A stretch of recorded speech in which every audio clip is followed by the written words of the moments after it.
Earlier in the conversation, you mentioned that, you've done so many different things in your life until you got to the point of, painting for a living. What's a go-to story of yours about those moments? Like, what's a crazy moment that you've experienced as part of this period in your life? I'm very interested to hear that.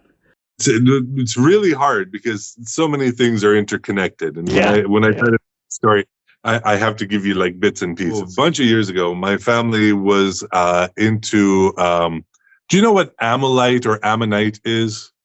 It's a gemstone, also known as Alberta stone, because they can only find it in Alberta.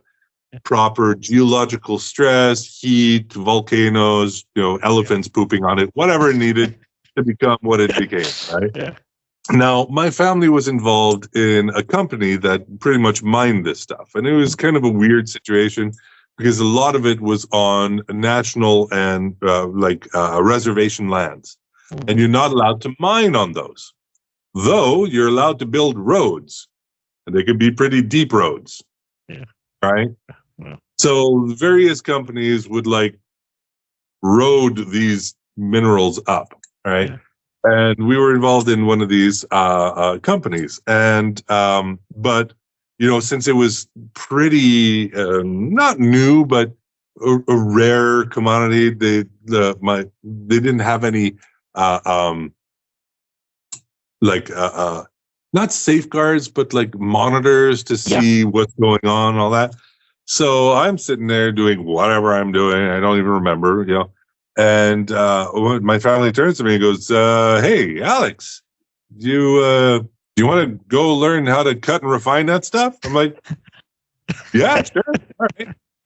So I go and I apprentice, and I go out, and I'm literally in the mountains in Canada, in Banff area, a place called Golden, not too far, where this one guy is teaching me how to cut and refine this stuff, and I'm there for a big chunk of time.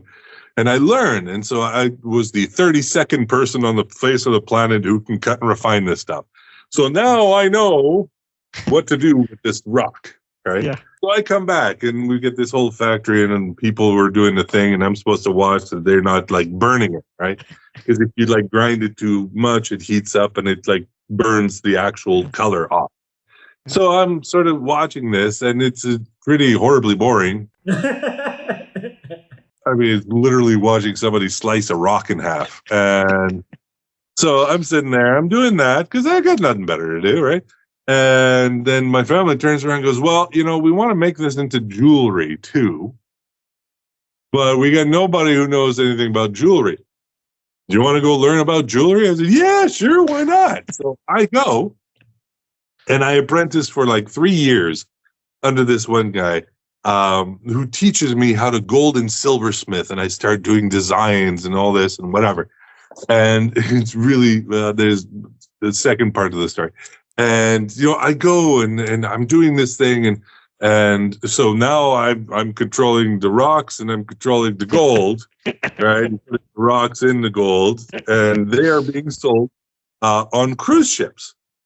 Okay. Right. The cruise ships, they love selling the ammolite, the gemstones.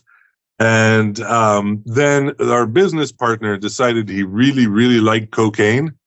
So he emptied the accounts and moved to the Bahamas. So that was the end of that. It happens, yeah. It happens. Only a few years, but it happened. And so I float on the paths of life that take me.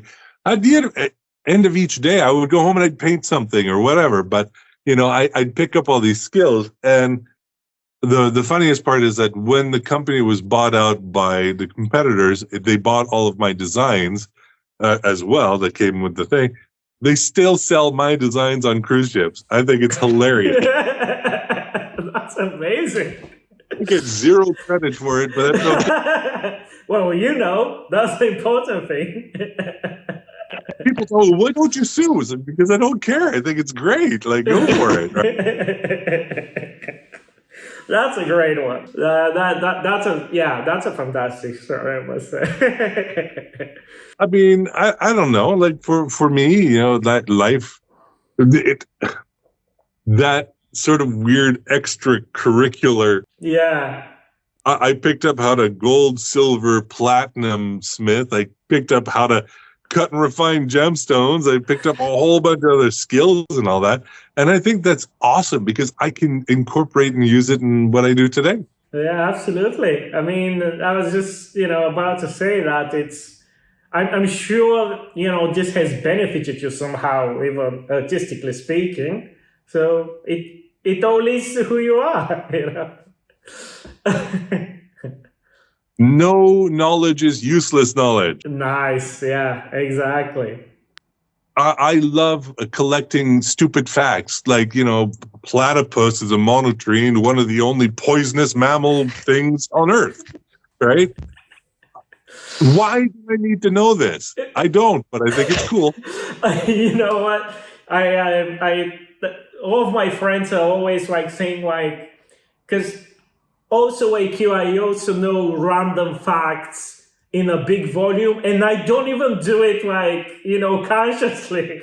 I just get it, and they're always like, "Why do you know that?" Like, that's so strange, But it's so fun, In part, I mean, because I get to travel, I talk to so many people of all skills. Like some of my best friends are like biochemists and Nice. science, deeply scientific types, which I'm like sort of drawn to. I'm like, wow, like you use that creativity to make these compounds and these things, and they're like, well, you have such a free mind to whatever. And so we sort of, and so I learned bits and pieces of biochemistry and seismology, Nice.